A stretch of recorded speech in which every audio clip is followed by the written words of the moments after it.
step right up to you. With $197. Who has the real? You want me to put these back? You want to do the drawing or? Sure. Okay. Thank you.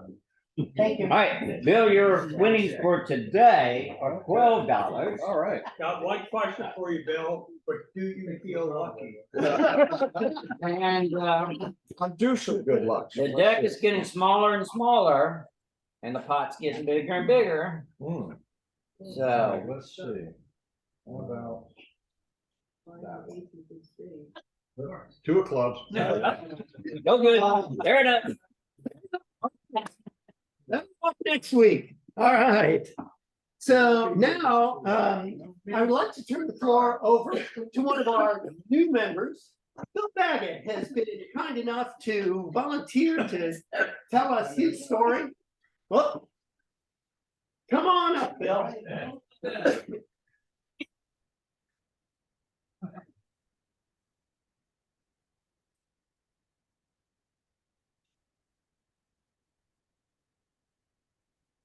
All right, I'm Bill Baggett, and I guess I'm here to introduce myself. Some of you know me a little bit. Some of you don't know me at all. And so what do I say? What do you say? Welcome. Where are you born? I was born in Fort Belvoir, Virginia. So let's start with that. I'm an Army brat. I was in 8 different grade schools by the time I got to 8th grade. Wow. So I lived around the world, Japan, Germany. Lots of places, didn't make any permanent friends. So family was real close. 4 kids in our family, I was one of them. I'm the only surviving member at this point of my immediate family, but that's not too surprising given that I'm 70 years old. So Baby. yeah, just a baby. So let's see, what do I say? What do I say other than that? How about career? Career, yeah, career's important. School. I guess I was in the coffee business. I guess that was my longest stint. 21 years. I worked for a company called V&F Coffee out of Northern Virginia, and our business model was to place coffee brewing equipment into large companies, and we would sell the coffee in behind it. We would also come in and service the machines and make sure they were updated. We'd bring in new models if that was called for. So it was a good business. It was a popular business, and businesses liked our model because they didn't have to take care of any equipment, and they didn't have to worry about anybody bringing coffee to work. No one had that obligation anymore because we took that over. So that was a good business, and I did that up until I retired 5 years ago. And we moved to Cape Charles. Kathy and I loved Cape Charles. We had visited it a couple times. We thought it was a charming town, and we still think it's a charming town after all these years. First year, we lived in Bay Creek while our house was being built, and now we live on Pine Street, where we have lived. Some of you, I think, might have been to my house, and that's where we lived since. I've got 7 grandchildren now, and love them to death. I can't wait till they come visit. They're an absolute blast. They are so much fun. Yeah. Each one of them, you know, the amazing thing about the kids is that they all have their individual personalities. You know, they're not all the same. They all have different little personalities. And my name is Boobao, by the way. So, I don't know if anyone else has good grandpa names. Anybody want to volunteer? No, that's the best I've heard. Do I win with Boobao? Yeah, Right. I guess I beat Papa Bill. Yeah, okay, that's good. Papa Bill's good. That's it. And Leo is my. Okay, that's good. It's fun. So kids are fun. Does anybody have any questions for me? What do you do when you're not busy as a Rotarian? When I'm not busy as a Rotarian, Well, busy as a Rotarian. I'm not sure I am busy as a Rotarian. Yeah. Oh, well. Look in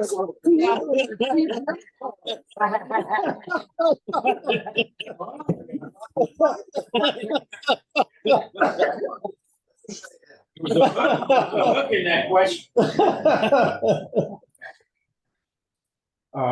So Bill, tell them your flyer connection, I'm sorry, was your that flyer connection, tell them about that. prior connection? Flyer. Liar. I don't know. The flyers. I'm sorry, still can't hear you. I'm hard to hear. Flyers, these flyers. What about the Did you flyers? not tell me you went to school there? Oh, yeah, okay, Dayton Flyers. Yeah, University of Dayton, Dayton, Ohio. That's my alma mater. I did 2 years there, and then I transferred to University of Hawaii. I did a semester at University of Wow. Hawaii. Yeah. Tough duty. That was a great opportunity, and I enjoyed that. And then I went back to UD, I graduated, and I also did grad school there.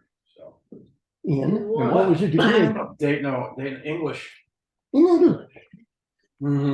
So I should have been a teacher, I guess. Or a writer. Still a chance. Yes, that's right. That's right. See, I don't know. Anybody have any more questions? So what'd you do when you got out of college?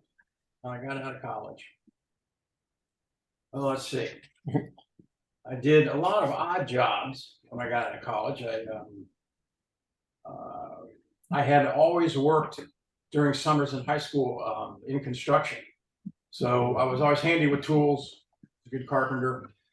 So I did a lot of manual jobs. I was a guy with a master's degree, and I was pounding nails. I guess that's just what I felt comfortable with.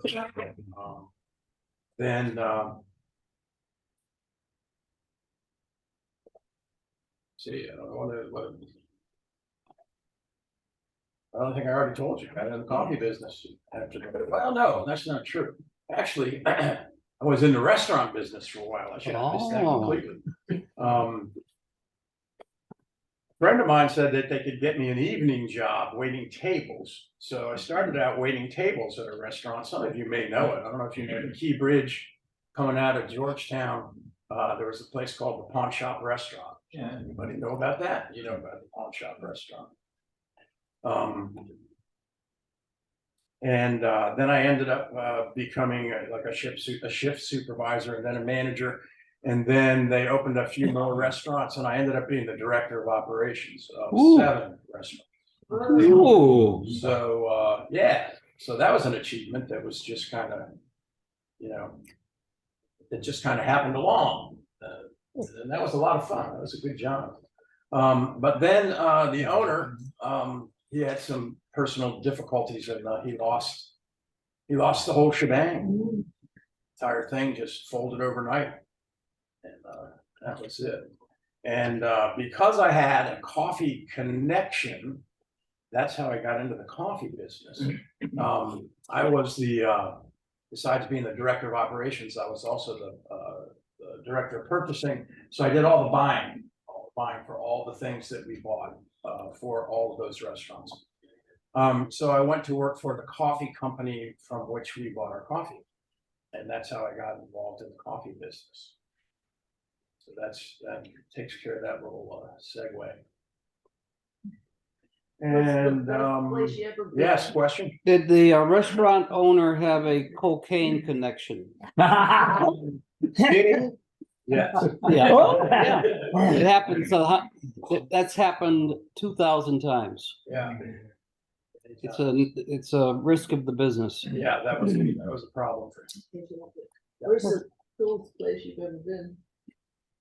I'm sorry, I missed that. Where's the coolest place you've ever been? Coolest place? Yeah. Wow. Okay. Well, when I was, that's a good story. I was at the Boy Scouts in Heidelberg, Germany, and we did a lot of interesting things. I attended a couple of world jamborees, and that was good because if I had been in the Scouts in the States, we wouldn't have been able to go to a world jamboree. So we went to Denmark. That was nice. Then we went to another one in Berlin. And that was fun too. However, that was the Cold War. It was a little bit testy back then. So a couple personal experiences. We were on the train through East Germany, and our scoutmaster was trying to keep us all under control and keep us in our compartments and not goof around. But during the Cold War, you know, if some of you may remember, there was a lot of push and shove. And one of the things that happened to us as a push was they stopped our train in the middle of East Berlin, and we were boarded by a group of Opos, fully armed with automatic weapons. And the scoutmaster ran up and down, told us to stay in our compartments and keep our mouths shut. But they came into every single compartment with their weapons. And boy, I'll tell you what, talk about a lot of young scouts that were about ready to pee their pants. Or something. Then when we got there, I don't know if anybody remembers the story of Peter Flechter. Buddy? Peter Flechter. Well, I guess because I was from a service family and also because I lived in Germany, those news items probably struck a lot more to home. Peter Flechter was a young man who tried to escape from East Berlin, and he made it to the wall, and then he was shot by the Volks police. And rather than, they didn't kill him, rather than lend him assistance, they let him die. Took him 2 days to die. I remember that. No one remembers that? Yeah. No, you remember, yeah, the story. Right.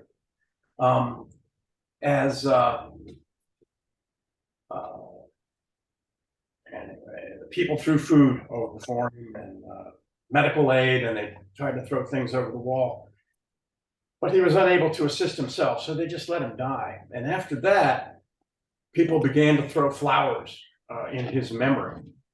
So when I got there as a Boy Scout, we went to, and he was right near Checkpoint Charlie. I guess you guys know that one, right? Mm-hmm. So we got to go up into the guardhouse and look over into East Berlin, and there was still flowers. And the flowers were like piled all the way to the top of the wall, like 8 feet high. Just like me, and they were so thick at the bottom that they had piled that high for Peter Flechter. So I remember that. It was those are the kind of memories that, like I say, they stick with you because you realize the seriousness of the situation. And like I say, it's not just a news item to someone that's living comfortably in the United States and just reading the paper, but it's something you can actually touch and feel. So I have those memories. Yeah.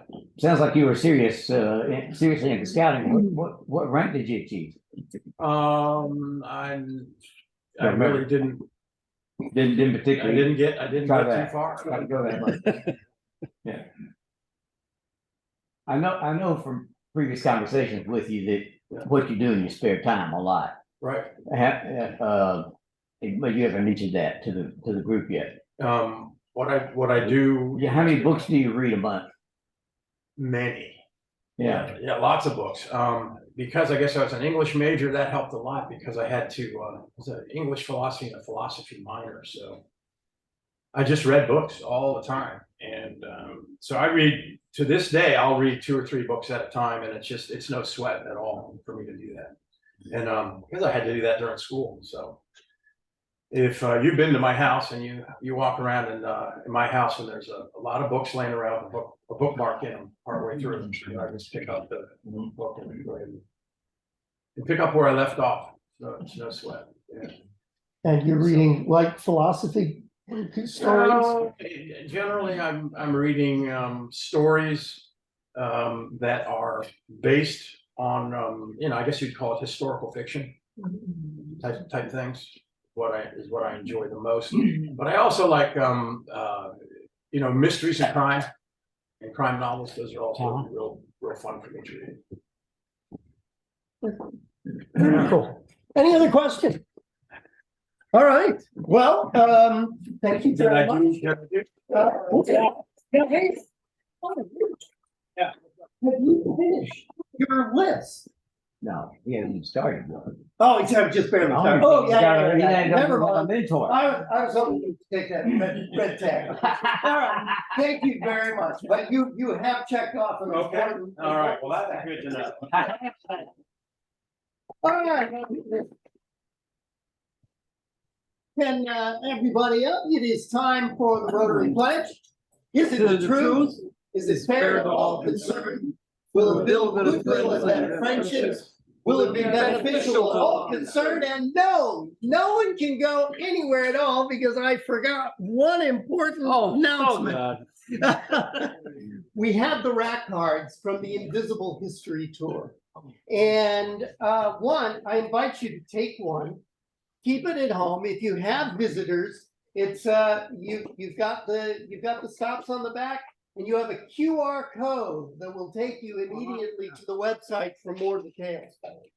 If there is anyone who likes walking around, literally just walking, we would very much like to have people distribute these door to door, just so that everyone in town knows about them. So if you're interested in just taking a pack, and sometime in the next week or so, the weather's just gorgeous this time of year. It's a great way to meet people, and we just want these put in the various stores. The big drop will be at the 2 visitor centers. We're still working on the arrangements, but the real goal here is to attract people into town.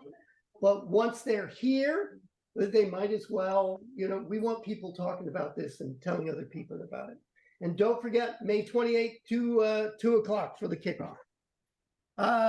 With that, go in service. Number 5. Oh, number 5, Stan. Gonna have a lot of fun tomorrow morning. There you go. Here's that rail car. Go in service. Wow. Great.